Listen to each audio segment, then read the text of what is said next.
I said, what up, dumb dumb? What up, dumb dumb? Hey, dummy dumb dumb. What up, dumb dumb? What up, dumb dumb? You are dumb. That's a really good. I think we should use that as our opening music. I think we only lost like 98% of our listenership while you sang. You got Congratulations. you got something better? Than that? Yeah. Oh yeah, 100% all day, all day, dum dum, all day. But I also want to say, is our new standard now that we're technically, not technically, now that we are formally and officially retired from the Navy? I just want to know going forward, is our new standard to be 8 minutes late? Because you were 8 minutes late. Yes. Silence. The silence is so I'll just log in 8 minutes later from now on for our future podcasts. I was having a dad parenting issue Mm. with my 4-year-old son who has COVID and has an attitude. So, next question, Mhm. also equally important. Are excuses going to become a normal part of our daily lives now that we're also out? The Yes. five basic laws, Those five basic go responses, I'm sorry, those go those go away. away after you're retired from the military. Okay. All right. So, no, sir, no excuse, sir. That one's gone. That Got one's it. gone. Anything else I should know about before we do our dumb dudes? Do you have anything else that you think is really funny to talk about? None of this is funny, Stuart. This is very serious Uh, stuff. hmm. None of this is funny. Not at all. what's your Um, what's your dumb deep thought today? a dumb, deep thought is inspired by this book I'm wrapping up. Pretty good book. It was good in that it was very well. If you're a mobile home investor, it's an awesome book. If you're a mobile home investor, then you know who Lonnie Scruggs is because he's like the OG of mobile home investing. What Mm. I liked about it, I'm not a mobile home investor per se, Well, you because kind he of like are. specifically, We well, no, do he own he two like mobile home parks. his right, but that's a park. He is like a mobile home. His Mm. focus is at the structure level. Now he probably has parks and has a ton of insight into that as well, but he literally is like, so he's passed now, but he was so niche that he broke it down to very specific. They actually call them Lonnie deals. But he averaged probably $2,000 purchases on Yeah. these mobile homes. Of course, there's a lot of variation there. He went into other things, but a Lonnie deal is like this super low cost deal that he would then do a lot of owner financing for. And it's a very interesting book. It opened my mind and my eyes to just the number of creative ways that as a real estate investor you could do, like, ninja stuff. And there's no right way to do real estate, right? Yeah. There's and if you think about it, at a $2,000 a pop investment, that's pretty low risk. Yeah. uh but I guess the other way to look at that is you're investing in $2,000 mobile homes, so there may be some other Other some other challenges. side effects to that, other challenges to that. But anyhow, at the end of this book, this specific one, I think it was his second book. It was, I think, I forgot the name of his first book. It was something about wheels on deals, money on wheels, or something like that. Yeah. But this one was called Making Money with Mobile Homes. And I also really liked. There are a couple times in the book where he went and started talking about like why invest, and why, if you're not living the life that you want to live, then you can make umptillions of dollars, and what's the point? And so he was talking about him and his wife traveling the world and going to these different places, and actually putting the money that they were making from their investments to work, not to work, but to enjoy the life that they wanted to live, which I thought was really cool and insightful. And um it it helps to frame why we do these things. And I think that sometimes gets lost, right? I think sometimes we lose why we invest, and we just get we just get trapped into the cycle of the deal and making money and whatever that is, and really lose sight of the fact that, hey, we should maybe enjoy life a little bit, enjoy the fruits of our labors. And if you and I ever make money, then we can we can do that. Yeah. But that being said, he closed the book out, and it was like a bonus chapter. And I think he gave a presentation, but it was called "Create Your Own Economy," and it just was very insightful because he started going down the path of, hey, what's the economy? When he wrote this book, it was I believe it was post crash, 2008 timeframe. I don't recall, but it was around that time. And he was just highlighting that, he hears all these reports from the country that the economy's in the tank and the sky is falling, it's terrible, and unemployment and this and that. And he said, he made a couple of points. One, he said, how much money has watching the nightly news ever created for you? Have you made a dime from watching the nightly news? Probably not. At least he hadn't, and he made a lot of dimes. But then he also highlighted, he said, I look at the economy like I look at the weather. It's very local. So you could live in a part of the country that maybe unemployment's negligible. Maybe where you live, it's super low. Maybe it's lower than national average.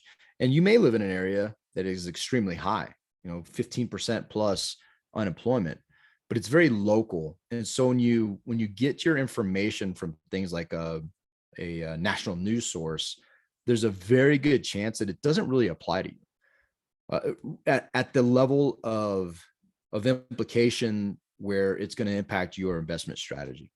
And I thought that was very, very insightful. Yeah, man. I mean, look at what's going on now and you can see all the headlines about, interest rates increasing and, affordability crisis, and, prices are starting to fall, stuff is staying on the market longer. Houses are, now decreasing list price on the MLS and all this stuff. And I'm kind of seeing it a lot because, I'm now in this realtor world. But you see it if you go to bigger pockets, you see questions like, should I buy? Or when's the right time? Am I too late? When's the next market crash going to happen? And it's all just like big world national level stuff. But man, they're so broad of a topic. And, the market, like what's the market doing? What's the economy doing? Well, a $2,000 mobile home in Pensacola, Florida is a very, very different market than a mountain home in Colorado. And, syndicating an apartment complex is very different than, buying a single family rental property in Milwaukee, Wisconsin. And so I think, real estate investors in general need to reframe their mindset and their thinking towards the economy, the market, and understand that like you might have to change your own economy a little bit to, transition with what's going on. But, as interest rates have increased, like if you look at the like 100 years of interest rates, like we're still pretty darn low in the grand scheme of things. I think like in the 80s, it was like 18% is like average or something like that. So When people are still investing, right? To that point, there were totally. still real estate investors in the 80s, Yeah. and people were making money. It's just a numbers game, right? And it's very localized. It just depends how you do it, where you do it, the strategy. I mean, it's not this one size fits all. Yeah. Yeah. No, I think you're right. I love that that idea of like creating your own economy, and like on how, what is your economy? Like your economy isn't United States of America real estate. Like you have to you have to niche it down a little bit and understand like what your economy really is, and localize it to understand that, all right, maybe my one strategy in this local market is going to be impacted a little bit from, inflation or from interest rate hikes, but um, it's not it's not this like the world is gonna fall kind of thing because of what Yeah, they and say on national news. yeah, and one thing I love that he kind of highlighted too.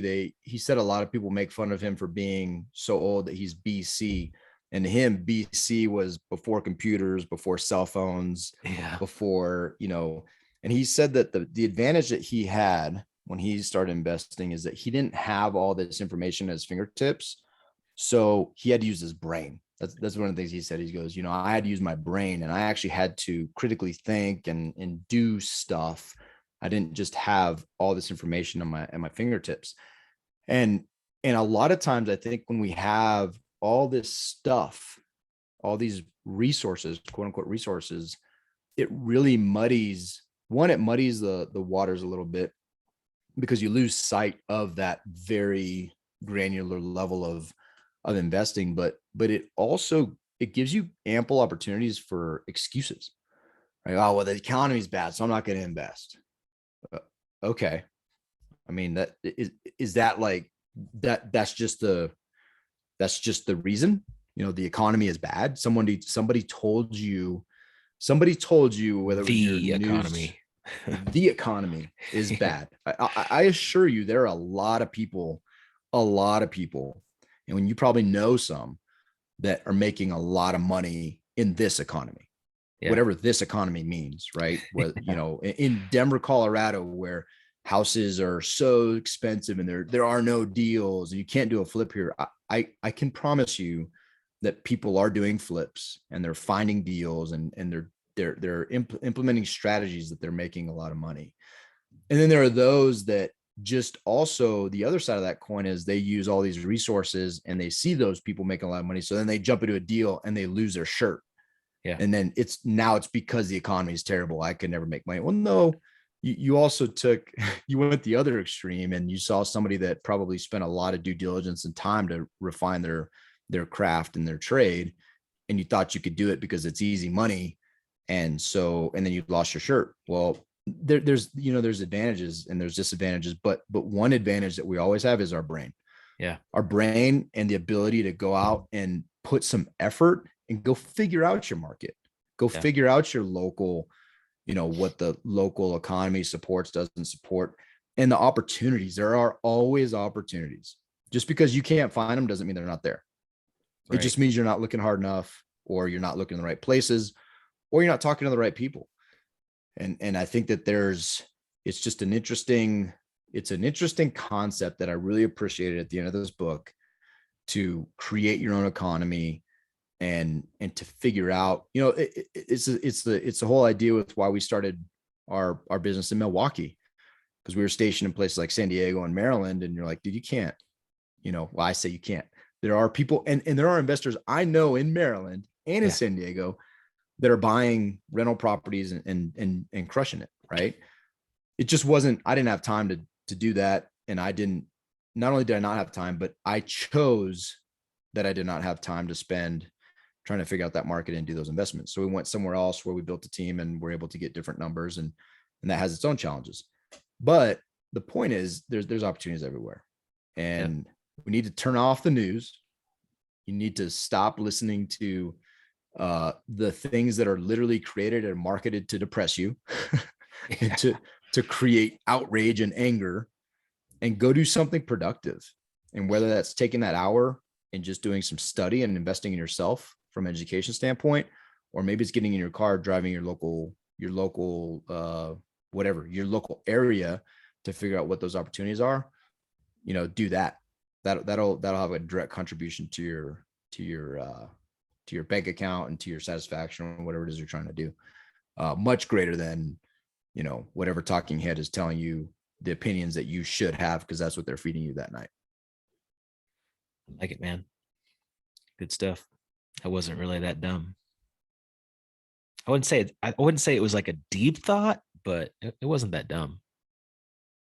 Well, I would say Yeah. it's deep, in that I've not looked at this, but I may look at this after I'll probably forget to look at it by the time we stop recording, and I'll probably lose complete interest in it because I really don't care. But I think if you look at national news ratings and see how many millions of people dial in to watch every night, I think that would be pretty informative, and that number would be pretty stinking high. And in my mind, that's, I know people, people Oh yeah. that they watch this junk and then they want to talk to you about it the next day, and that's all that you talk about. Yeah. And I just don't have time for that, man. I don't have time for any of that. Yeah, they just regurgitate what they heard the night before. Oh man, it's exhausting. It's exhausting. I don't want to give the impression that I'm down on current event, that I hate on current events, or that I think that understanding, geopolitical situations is a bad thing. That's not what I'm saying. What I'm saying is that unless that's your specific intent with your reading and where you spend your time and your critical thinking, if you are critical thinking about it, these things, there's definitely better places to go. Concur, sir. Concur.